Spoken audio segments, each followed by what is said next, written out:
नमस्कार, मैं हूं हरिराम शर्मा भारतीय और आप देख रहे हैं लोकल आरएनए। आज हमारे चैनल पर हैं मिस्टर मनोज कुमार अरोड़ा जी, जो लास्ट 18 ईयर से फिजिकल एजुकेशन और योगा को पढ़ा रहे हैं। अब मैं ये भी बता दूं कि इनके कई पढ़ाए हुए बच्चे योगा ट्रेनर बन चुके हैं, फिजिकल एजुकेशन में जॉब पा चुके हैं और कई बच्चे तो विदेशों जा करके योगा सिखा रहे हैं। तो स्वागत है मिस्टर मनोज कुमार अरोड़ा जी आपका हमारे चैनल पे।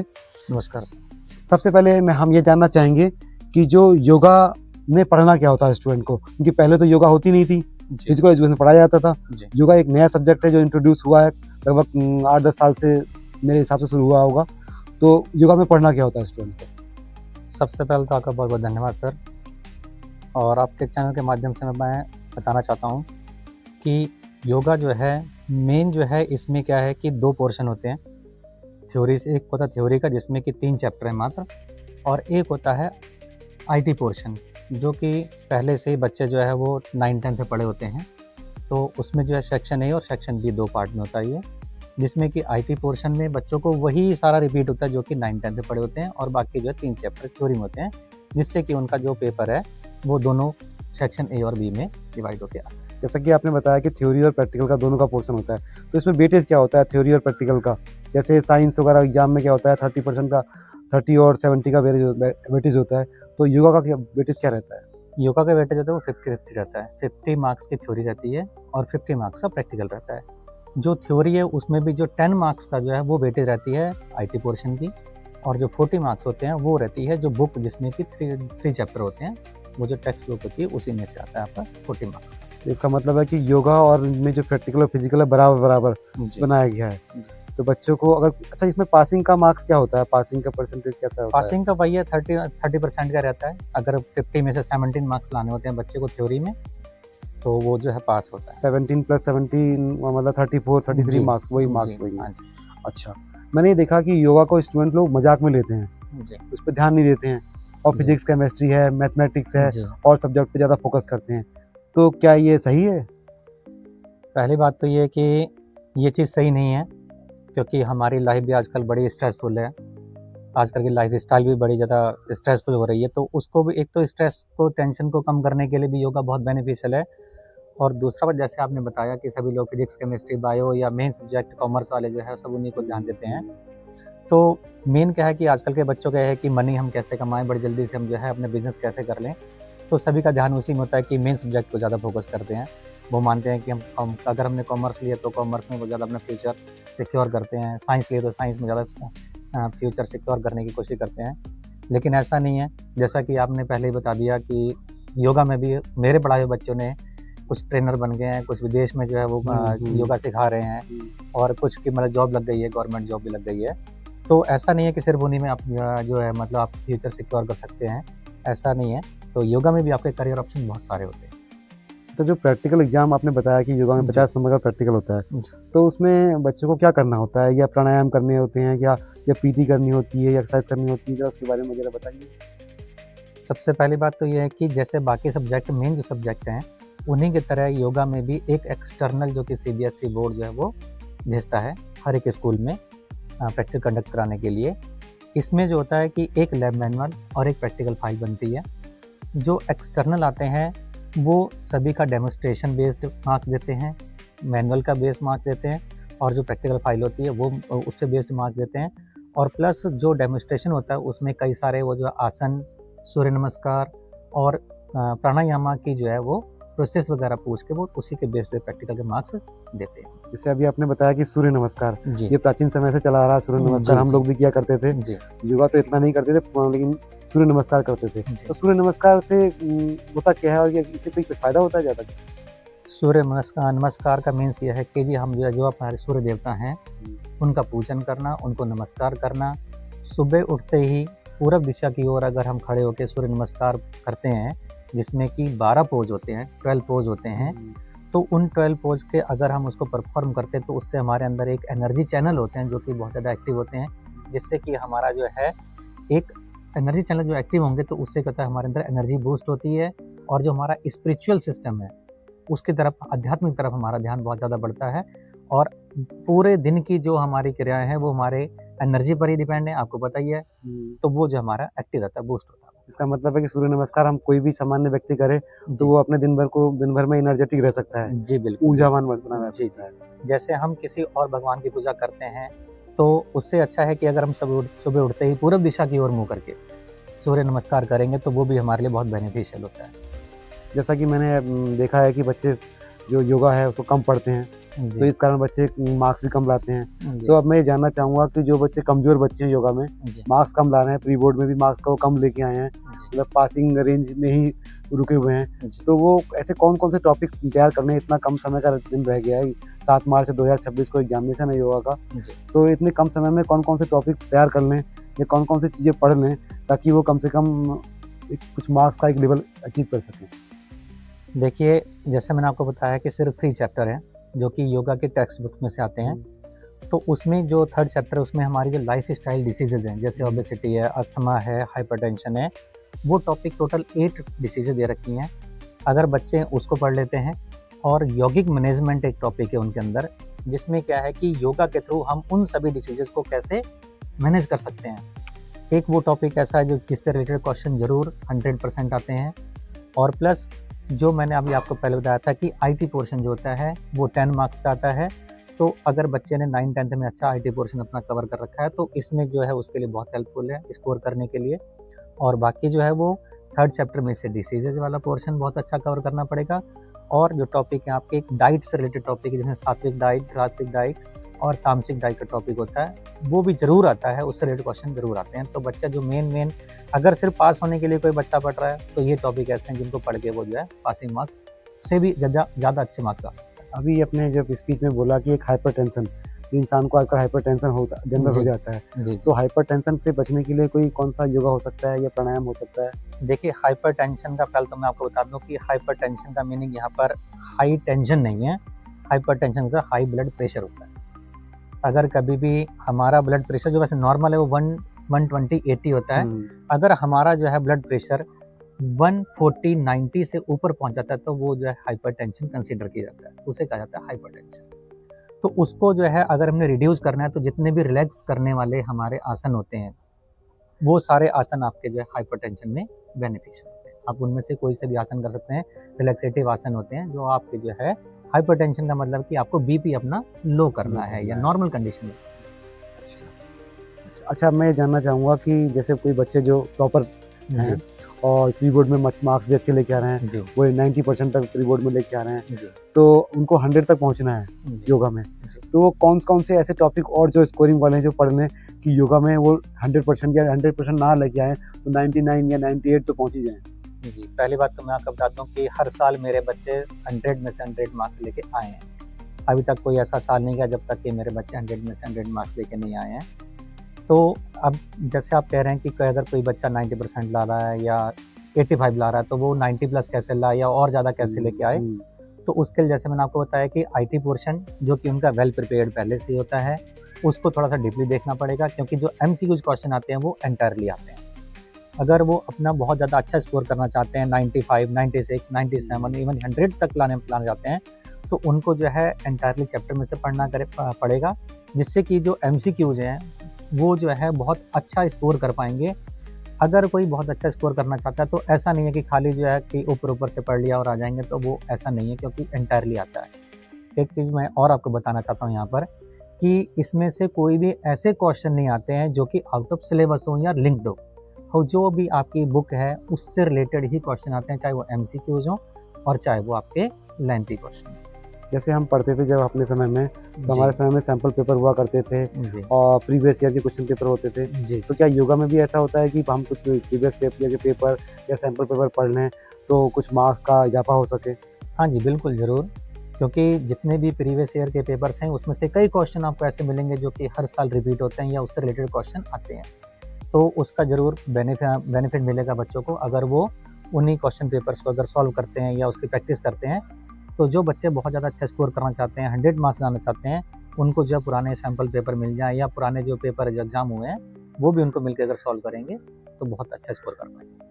अच्छा देखो, मैंने देखा है कि योगा तो एक जीवन भर काम आने वाली चीज़ है। जी योगा तो आजकल कहते हैं, एक कहावत भी है, जो सब कुछ होगा तो योगा से होगा, मुझे अब ऐसा कुछ बताया गया था। जी जी तो ऐसे कौन से योगा है या प्राणायाम है जो क्लास 12th लेवल पे जो सिखा दिए जाते हैं बच्चों को, वो जीवन भर काम आ सकते हैं? देखिए, सबसे पहली बात तो ये है कि जितने भी आपके योगा आजकल हो रहे हैं, वो सभी लोग आसन, प्राणायाम और मेडिटेशन कर रहे हैं। पहले के टाइम में अलग टाइप के योगा होते थे, लेकिन आजकल थोड़े से अलग टाइप के योगा हैं, जिसमें क्या है कि अलग-अलग आसन, जिसमें प्राणायाम और मेडिटेशन, ये 3 क्रियाएँ जो हैं, ये सब लोग करते तो सामान्यतः मैंने देखा है कि आजकल कपालभाति लोग करते हैं हैं। जी, और अनुलोम-विलोम करते हैं, जी। तो क्या उससे क्या फ़ायदा मिलता है इससे? देखिए, इसमें एक सूर्य नमस्कार एक आता है, जैसे सूर्य नमस्कार था, बिल्कुल वैसा ही एक होता है सूर्य भेदी प्राणायाम, जो हमारी नॉस्ट्रिल्स होती हैं, ये आपने देखा होगा कि ये अल्टरनेट चलती हैं। थोड़ी देर बाद लेफ्ट साइड से चलती है और नॉस्ट्रिल्स, और थोड़ी देर बाद राइट साइड से चलती हैं। बिल्कुल अच्छा तो ये हमारे बॉडी टेम्परेचर को मेंटेन करने के लिए, और प्लस हमारी बॉडी में 3 सब्सटेंस होते हैं, जिसे वात, पित्त और कफ कहते हैं, तो उनका बैलेंस बनाने के लिए ये चलता रहता है। ये नेचुरल प्रोसेस है। तो उसके लिए एक होता है अल्टरनेट नॉस्ट्रिल्स कहते हैं उनको, जिनको कि अनुलोम विलोम, जैसा कि अभी आपने बताया। तो अनुलोम विलोम, प्राणायाम और सूर्य भेदन प्राणायाम, इन सभी के लिए बहुत बेनिफिशियल है। अच्छा, ये जो प्राणायाम आपने बताए, अनुलोम-विलोम, प्राणायाम भी जितने भी बताए, तो इसको क्या खाना खाने के बाद कर सकते हैं कि या कुछ खाली पेट करना उसके चाहिए? लिए एक टाइमिंग दी होती है। अगर आपने खाना खा लिया तो उसके बाद कम से कम 3-4 घंटे का गैप देना पड़ेगा आपको, और खाना खाने से पहले 1.5-2 घंटे का गैप आपको देना पड़ेगा। मतलब खाली पेट ही करना है उसको, जी, और खाना खाए करने तो उसका गलत प्रभाव पड़ सकता है जी, शरीर जी, शरीर बिल्कुल। पर। सिर्फ एक ऐसा आसन होता है जो कि आप खाना खाने के जस्ट बाद कर सकते हैं, उसे कहते हैं वज्रासन, जो कि हमारे डाइजेशन के लिए बहुत अच्छा अच्छा, जो बैठ जाते हैं नीचे, है। जी, जी, पैर फोल्ड पैर करके, फोल्ड के बैठ जाते हैं। पैर पीछे की तरफ फोल्ड करके बैठते हैं, और हमारे जो हाथ हैं वो घुटनों पे। अच्छा, तो मैंने देखा है कई बार क्या होता है कि स्टूडेंट्स जो योगा जो पढ़ते हैं, जी, बोरिंग सब्जेक्ट मांगते हैं, तो बच्चे वो अपने आप में मोटिवेशन कैसे लाएँ? कैसे मोटिवेट रहें कि हाँ, योगा को पढ़ लो? क्योंकि योगा भी एक आपने जैसे बताया कि ये जी, सामान्य नहीं है, ये भी इतना सरल विषय नहीं है। योगा, जी। उसमें भी प्राणायाम है, योग सीखने हैं, कहीं जी। थ्योरी का पोर्शन है, प्रैक्टिकल का पोर्शन है, जी, जी। बहुत सारी चीज़ें पढ़नी पड़ती हैं। तो बच्चे फिज़िक्स, केमिस्ट्री में या यूँ कहूँ मैं, टेक्नोलॉजी के दौर में योगा को आप कैसे देखते हैं? देखिए, सबसे पहली बात कि जो बच्चे हैं वो इसको बोरिंग इसलिए मानते हैं, वो समझते हैं कि बहुत ईज़ी सब्जेक्ट है, कि सिर्फ 50 मार्क्स ही तो लाने हैं, बाकी 50 मार्क्स तो जो हमें प्रैक्टिकल में मिल जाएँगे। लेकिन ऐसा नहीं, क्योंकि एक्सटर्नल जो आते हैं वो पूरी परफॉर्मेंस देखते हैं, पूरा डेमोन्स्ट्रेशन देखते हैं, उसके बाद ही मार्क्स देते हैं। और थ्योरी में एक बच्चे के पास अपना लेवल है कि वो उसमें कितने ज़्यादा स्कोर कर सकता है। उसके लिए जैसे मैंने आपको बताया कि एंटायरली चैप्टर रीड करना पड़ेगा, जिससे कि एमसीक्यूज़ भी उनके रॉन्ग ना हो। और सबसे अच्छी बात इसमें ये है कि इसके हर एक क्वेश्चन में चॉइस आती है। इवन यहाँ तक कि एमसीक्यूज़ में चॉइस आती है, और जो बड़े क्वेश्चन हैं, जो लेंथी क्वेश्चन होते हैं, उनमें भी चॉइस आती है। हर एक क्वेश्चन में चॉइस इस तरह से है कि 6 में से 5 क्वेश्चन करने होंगे, या अगर 6 में से 4 क्वेश्चन करने होंगे एमसीक्यूज़ में, और बाकी जो बड़े क्वेश्चन उनमें से 5 में से किसी में 3 करने होते हैं, और किसी में 5 में से जो है वो 4 करने होते हैं। इस टाइप की चॉइस आपको हर एक क्वेश्चन में मिलती है। तो एक अच्छा जो है ऑप्शन मिलता है, एक अच्छी अपॉर्चुनिटी मिलती है बच्चों को, कि एक तो चॉइस मिल गई, हो सकता है उनमें से कोई एक क्वेश्चन उनका प्रिपेयर ना हो, तो जो क्वेश्चन प्रिपेयर है उनका डीपली वो उसका एक्सप्लेनेशन करके आएंगे, तो उनका जो स्कोरिंग जरूर अच्छी है। अच्छा, एक योगा और फिजिकल एजुकेशन, जी, जो 2 सब्जेक्ट हैं, बिल्कुल मुझे तो लगता है कि मिलते-जुलते हैं।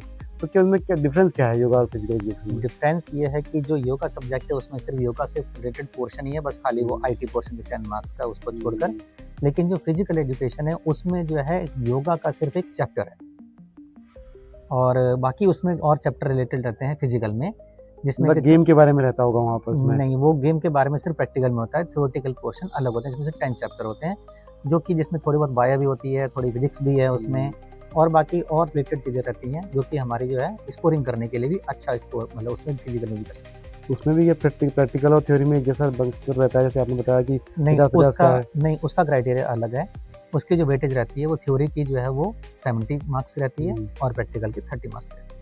अच्छा, मैंने अभी सुना है कि इस बार क्या है, ऑन स्क्रीन करेक्शन होगा जी, क्लास 12th का। जी। तो क्या यह योगा के जो बच्चे एग्जाम देंगे, तो उनकी कॉपी में करेक्शन में उसका फ़ायदा होगा, उसको बच्चों को मार्क्स अच्छे मिलेंगे, या कॉपी का करेक्शन सही होगा? जैसे आप कैसा मानते हैं इसको? देखिए, जो ऑनलाइन करेक्शन हो रहा है, ये सबसे पहली बात तो कि सीबीएसई ने एरर फ्री करने के लिए ये एक स्टेप लिया है, जिससे कि एरर फ्री जो है वो करेक्शन हो पाए। और योगा के लिए हो या किसी सब्जेक्ट के लिए हो, वो सभी के लिए एक जैसा रहेगा। कोई ऐसा नहीं कि योगा के लिए उसमें जो है कोई नेगेटिव थिंग्स आएंगी या किसी पर्टिकुलर सब्जेक्ट में नेगेटिव थिंग्स आएंगी, वो सभी सब्जेक्ट के लिए एक जैसा रहेगा।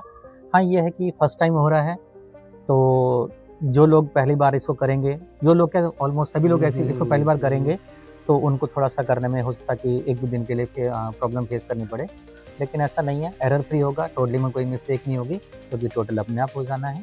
और बाकी जो है किसी भी तरह का कोई दोबारा से रीचेक करने वाला भी कोई ऐसा सिस्टम नहीं है, तो वो सब चीज़ें बहुत अच्छी होंगी, होपफुली कि ये स्टेप अच्छा, सक्सेस कई होगा। बार देखा है मैंने जो स्टूडेंट्स होते हैं, जी, जैसे एक क्वेश्चन होता है उसमें 2 पार्ट होते हैं या जी। 3 पार्ट होते हैं। जी, एक क्वेश्चन अभी आ रहा है तो पहले कर लिया, और दूसरा जो पार्ट है उसका कहीं बाद में करा, जी। तो उसके एवोल्यूशन में कुछ फर्क नहीं पड़ेगा, उसमें कुछ दिक्कत हो सकती है उसको, नहीं, या उसके या उसको एक साथ ही करा जाए, पहले करे? वैसे तो ये होता है कि स्टेप बाय स्टेप अगर किया जाए, अगर सपोज मान लो आप लास्ट क्वेश्चन पहले कर रहे हैं, तो उसको रिड्यूस में मतलब जो है पहले लास्ट वाला कर लें, फिर उससे पहले वाला कर लें। तो इस वाले मेथड से अगर करें तो लास्ट में 1 क्वेश्चन करें, मतलब सीक्वेंस वाइज करेंगे ज़्यादा बेटर रहता है, ताकि जो है वो एग्जामिनर है जो चेक कर रहा है, कॉपी चेक कर रहा है, तो उसको भी उसमें प्रॉब्लम नहीं होती है। बाय मिस्टेक कहीं ऐसा ना हो कि कोई पोर्शन छूट गया। हाँ, अगर कुछ ऐसा है कंडीशन कि आपने पहले फर्स्ट पार्ट कर दिया, अब सेकंड पार्ट अगर आप लास्ट में करना चाह रहे हैं, तो उसके ऊपर से क्वेश्चन नंबर जरूर क्लियर होना चाहिए, ताकि जो एग्जामिनर है जो कॉपी चेक कर रहा है उसके सामने कोई प्रॉब्लम ना आए, उसको कोई प्रॉब्लम फेस ना हो कि ये क्वेश्चन कौन सा है, और उसे समझ पूरा आना चाहिए कि आपने कौन सा पार्ट कहाँ पर किया। चलिए, अगर अगर यदि कुछ और बातें बताना चाहते हैं योगा के संबंध में आप, तो उसको भी जी। हमारे स्टूडेंट को बता दीजिए, जी, बच्चे मोटिवेट हो जाएँ, मार्क्स अच्छे ले आएँगे। जी, जी। मार्क्स लाने के लिए आपको सबसे पहले तो योगा के लिए जो है सबसे अच्छी बात यह है कि ऑप्शन आते हैं, और दूसरी बात यह है कि बहुत इजी लैंग्वेज में इसमें यूज़ होती है। अगर सपोज आपने क्वेश्चन पढ़ा है, और मेन बात जो है इसमें आपको हर एक एक्सप्लेनेशन जो है वो आपको हेडिंग वाइज करना है। जितने भी क्वेश्चन आपके जो है वो थ्योरेटिकल वाले हैं एमसीक्यूज को छोड़कर, वो अगर आप स्टेप वाइज हेडिंग से करेंगे, तो वो एक अच्छा स्टेप होता है स्कोरिंग गेन करने का। जब बच्चे आंसर निकलेंगे पहले एक हेडिंग डालें, जी, उसके बाद फिर पैराग्राफ लिखें आंसर, जी, फिर दूसरा हेडिंग हेडिंग डालें, डालें, फिर तो उसके उससे इम्पैक्ट अच्छा पड़ता है। इम्पैक्ट अच्छा पड़ता है, क्योंकि वो एक तरह से स्टेप मार्किंग देने में या ओवरऑल मार्किंग देने में बहुत अच्छा जो है वो इफेक्ट पड़ता है, जो एवलेटर होता है। मतलब जो एग्जामिनर है वो समझ जाता है कि हाँ ये कंटेंट इतना चल रहा है, जी, इसने इसके बारे में लिखा है, हाँ तो जी, मार्किंग हाँ उसकी आसान होगी। जी, जी, और खाली बिल्कुल, पेज लिख देगा पूरा, हाँ जी, तो हाँ समझ में नहीं आएगा कि क्या लिखा है, जी, जी। कैसे मार्किंग दी जाए। जैसे एक टॉपिक है, जैसे षटकर्मास एक टॉपिक होता है। षटकर्मा का मतलब होता है शुद्धि की रियाज, जो कि हमारे इंटरनल ऑर्गन्स को प्योर करने के लिए या क्लीन करने की टेक्निक्स हैं। तो उन सब के लिए जो है टॉपिक, अगर मान लो कि क्वेश्चन आ गया what do you mean by shatkarmas, तो उसको एक पैराग्राफ में ना लिखकर उसकी डेफिनेशन लिखी जाए, उसका मीनिंग लिखा जाए, उसके बाद सारे षटकर्मा को एक एक करके स्टेप बाय हेडिंग वाइज उसको एक्सप्लेन किया जाए, तो वो स्कोरिंग करने का एक अच्छी टेक्निक होती है। चलो, हमने लगता है कि हमने काफ़ी चीज़ें बातें करी हैं आपने 12th के बच्चों के लिए, मोटिवेशनल के लिए। अब मैं चाहूँगा कि कुछ अपने आप जीवन के बारे में बताएं, जो आपका 18 साल का सफ़र रहा है योगा जी। में, फिजिकल में, कुछ ऐसे सुनहरे पल रहे होंगे आपके, जी, कुछ ऐसे जो यादगार रहे होंगे योगा से या फिजिकल एजुकेशन के बारे में, जी, तो वो भी आप शेयर करिए, ताकि हमारे जो दर्शक हैं वो भी उससे कुछ सीख ले सकें, ज्ञान ले सकें। जी, बिल्कुल। सबसे पहले मैं आपको बताना चाहूँगा कि 2005-06 में मैंने बीपीएड किया था ग्रेटर नोएडा, बीटा 2 में, रामी शेख कॉलेज था वहाँ से। उसके बाद 2007 में मैंने गदरपुर में एक स्कूल ज्वाइन किया, और तब से मेरा जो ये फिजिकल की लाइन में मेरा सफ़र स्टार्ट हुआ है। और हर साल मुझे जो है इस लाइफ में, इस सफ़र में सक्सेस मिली है। मेरे बच्चे दिन ब दिन अच्छे मार्क्स स्कोर करते गए, और इवन यहाँ तक कि फिजिकल में भी मेरे बच्चे 100 में से 100 नंबर लाते रहे, और योगा में भी सेम ऐसी कंडीशन में मेरे बच्चों ने मुझे बहुत अच्छा रिस्पांस दिया। और बाकी मैं आपके दर्शकों को अपने माध्यम से ये कहना चाहता हूँ कि जो लोग सोचते हैं कि फिजिकल में या योगा में सिर्फ टाइम वेस्ट होता है या मनी वेस्ट होती है, तो वो ऐसा नहीं है। एक बहुत अच्छी अपॉर्चुनिटी मिलती है अपनी, सिर्फ ऐसा नहीं है कि आप मार्क्स गेन करने के लिए करें इसको, अपनी फिजिकल फिटनेस को, अपनी मेंटली फिटनेस को, और इवन यहाँ अपनी स्पिरिचुअल सिस्टम को भी आप गेन करने के लिए बहुत अच्छी लाइन है ये। जैसे कि आप देखा होगा कि मेडिटेशन करना आजकल सभी लोग भूल चुके हैं ऑलमोस्ट। मेडिटेशन से हम जो है अपने प्रभु को याद करते हैं, हमारा स्पिरिचुअल जो सिस्टम है, अध्यात्म जो है वो गेन होता है।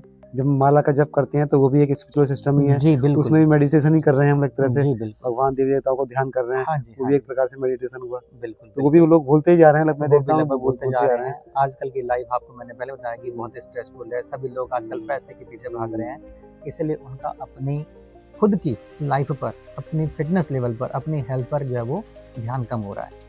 तो मैं चाहता हूँ कि सभी लोग जो भी आपके चैनल के माध्यम से देख रहे हैं हमें, वो लोग ज़्यादा ना हो तो 10 मिनट, 20 मिनट, 25 मिनट, 30 मिनट, जितना टाइम हो सके आप उतना जो है योगा कीजिए, कुछ आसन कीजिए, मेडिटेशन कीजिए, जिससे कि आप जो है फिजिकल अपनी हेल्थ को इम्प्रूव कर सकें, क्योंकि योगा से ही होगा। आपको डॉक्टर की नीड नहीं होगी, आपका बीपी बिल्कुल फिट रहेगा, आपकी डायबिटीज़ बिल्कुल सही रहेगी, आपका डाइजेशन बिल्कुल अच्छा रहेगा।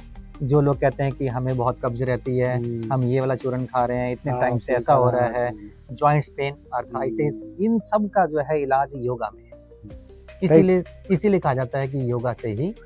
कई बार मैंने भी खुद महसूस करा है कि जब मैं कुछ स्ट्रेस में रहता हूँ या कुछ शरीर मेरा पेट गड़बड़ हो गया तो मैं कुछ थोड़ा सा योगा कर लूँ, प्राणायाम कर लूँ, कुछ दिनों तक तो बॉडी में काफ़ी स्ट्रेस मतलब रिलीफ मिलता है और काफ़ी वो जो बीमारियां हैं, जो प्रॉब्लम्स होती हैं वो मिटिगेट हो जाती हैं। तो योगा तो करना ही चाहिए हमें। हाँ जी, बिल्कुल करना चाहिए। ये तो बड़ी काम की चीज़ है, क्योंकि उसमें ज़्यादा कोई खर्च भी नहीं करना है आपको। बात ये है कि इसमें आपका कोई खर्चा नहीं है, लेकिन इसका जो है आपकी बॉडी पे कोई भी हार्मफुल इफेक्ट नहीं है, कोई साइड इफेक्ट नहीं है, कोई हार्मफुल इफेक्ट नहीं है। ये आपकी बॉडी के लिए, आपकी हेल्थ के लिए, ये जो आपकी इंटरनल ऑर्गन्स हैं उनके लिए बहुत बेनिफिशियल है। हम रोज नहाते हैं, ब्रश करते हैं, नेल्स अपने ट्रिम करते हैं, हेयर ट्रिम करते हैं, लेकिन हमारी जो इंटरनल बॉडी है उसका प्योरिफिकेशन नहीं हो पाता है, उसका ना तो, क्योंकि वो टेक्निक होती है कुछ जो मैंने भी कहा आपको, षटकर्मा, शुद्धि क्रिया जो होती है, वो सिर्फ इंटरनल जो ऑर्गन्स हैं उनको क्लीन करने की, उनको प्योर करने की ही टेक्निक। मतलब योगा और प्राणायाम करेंगे तो जो अंदर की चीज ऑर्गन्स हैं जी उसका प्योरिफिकेशन होता है। हाँ जी, वो शुद्ध होते हैं, वो सही तरीके से काम करते हैं जी, तभी हमारी बॉडी सही रहती है। जो इनकी फंक्शनिंग है वो इम्प्रूव होती है, और फंक्शनिंग अगर अच्छी है तो हमारी हेल्थ अच्छी रहेगी जी। अंदर जब बॉडी फंक्शन सही से नहीं कर रही है तो इसका मतलब प्रॉब्लम है बॉडी में जी। बिल्कुल। तो और कुछ बताना चाहेंगे आप, अपनी मुखार बिंदु से कुछ कहना चाहेंगे तो वो कह सकते हैं, आज कह जाइए, हमारे दर्शक तो आपको देखना ही चाह रहे हैं। सबसे पहले तो आपके चैनल को, आपको बहुत बहुत बधाई कि आपने मेरे जैसे कई टीचरों को ये एक चांस दिया है कि जिससे कि हम आपके जितने भी चैनल को देख रहे हैं उनके सम्मुख आए, उनसे हमारा इंट्रोडक्शन करवाया आप लोगों ने, बहुत बहुत धन्यवाद। दूसरी बात, बस इतना ही कहना चाहता हूँ कि आजकल की लाइफ बहुत स्ट्रेसफुल है, बहुत टेंशन वाली है, बहुत हार्ड एंड फास्ट है। तो आप अपने बच्चों को थोड़ा सा फिजिकली वर्क भी करवाएं, उनको फैसिलिटी प्रोवाइड करवा रहे हैं आप, पैसा उन पर खर्च कर रहे हैं आप, उनको फैसिलिटी वो दीजिए जो कि उनकी ज़रूरत की हो, और साथ में उनका जो है फिजिकली वर्क उसमें जरूर हो। क्योंकि आजकल बच्चे मोबाइल ले लेते हैं, मोबाइल में गेम खेलते हैं, वो जो पूरा दिन फिजिकल गेम खेल नहीं पाते हैं, वो पूरा दिन अंदर बैठे रहते हैं। और हम भी चाहते हैं कि जो है मतलब बच्चे बाहर ना जाएं, इधर ना जाएं, उधर ना जाएं, हम भी उनको मोबाइल दे देते हैं, या कोई और उनको ऐसे इंटरनल जो कि हमारे जो है इनसाइड जो मतलब ऑपरेटर्स कह सकते हैं या गेम कह सकते हैं, वो हम उनको प्रोवाइड कराते हैं। तो उनकी जगह पे क्या करें, आप उनको आउटडोर अगर आप उनको नहीं भेजना चाहते, लेकिन जो आसन है, जो योगा है, वो तो आप घर में बैठ के भी कर सकते हैं।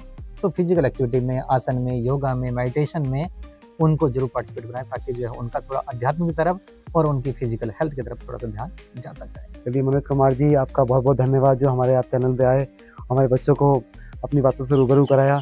बच्चे जरूर इससे लाभ प्राप्त करेंगे। तो चलिए, आपको लगता है कि ये हमारी वीडियो, पॉडकास्ट की वीडियो, योगा की वीडियो अच्छी है, इसको लाइक करिएगा और सभी मित्रों के साथ शेयर करिएगा और कमेंट भी जरूर करिएगा और हमारे चैनल को सब्सक्राइब जरूर कर लीजिएगा, ताकि जो आने वाली जो वीडियो है वो आपको पहले से मिल जाए, उसका नोटिफिकेशन मिल जाए। तो चलिए, आप चलते हैं एक नई वीडियो में, कुछ नए लोगों के साथ बात करेंगे। तब तक के लिए हम आपको कह देते हैं all the best, God bless you, all the best, धन्यवाद।